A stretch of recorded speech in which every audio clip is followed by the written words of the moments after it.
మన దైనందిన జీవితంతో ముడిపడింది. సో సాధారణ పౌరులకు తెలియజేయాలంటే మీరే దాన్ని చేరవేయాలి. అందుకనే ఈ వార్తాలోక కార్యక్రమంలో మిమ్మల్ని ఏర్పాటు చేశారు. ఇక్కడ మీరు 20 మంది ఉన్నా కూడా మీ రాతల ద్వారా, మీ రిపోర్టింగ్ ద్వారా దాదాపు 20 మిలియన్లకి చేరవేయగలరు. అందువల్ల ఇది ఎందుకు కొత్తగా తీసుకురావాల్సిన అవసరం ఎందుకు వచ్చింది?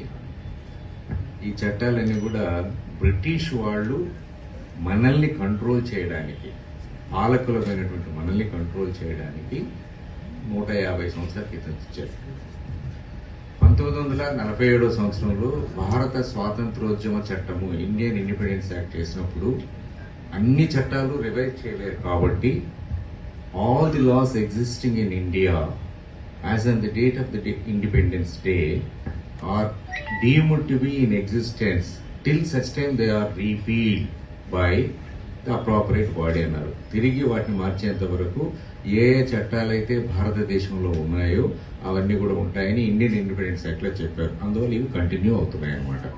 పోలీసు వ్యవస్థ కూడా కలోనియల్గా ఉండడానికి కారణం ఏంటంటే మేము ఇప్పటికి కూడా ఇండియన్ పోలీస్ యాక్ట్ 1861 ద్వారానే ఉంటున్నాం. ఆ దిశలు కూడా అది. సో ఈ 3 చట్టాలను 150 సంవత్సరాలకు ముందు పెట్టారు. అవి ఎందుకు పెట్టారు? బానిసలమైనటువంటి మనల్ని పాలకులు అణిచివేయడానికి చేశారు. అందువల్ల అది నేరస్తులకు అనుకూలంగా ఉంది. ఎవరు నేరస్తులు? మన పాలకులు నేరస్తులు, అంటే బ్రిటిష్ వాళ్ళు. దీన్ని తీసేయాలనేది ఉద్దేశం. 1955 సంవత్సరం నుంచి కూడా ఈ డిమాండ్ ఉంది. 5th law commission chairman KV Sundaram గారు మొట్టమొదటిసారిగా ఈ 3 చట్టాలని మార్చాలని నినాదం తీసుకొచ్చారు. అంటే అనేక మంది చెప్తూ కూడా వచ్చారు.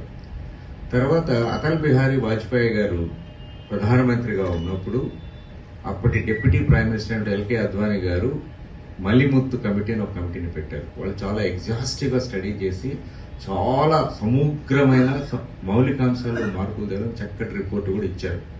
అయితే అటల్ బిహారీ వాజ్పేయి గవర్నమెంట్ మీకు తెలుసు కదా, 13 రోజులు అది ఉన్నందువల్ల అవి ఎందుకు ఆయన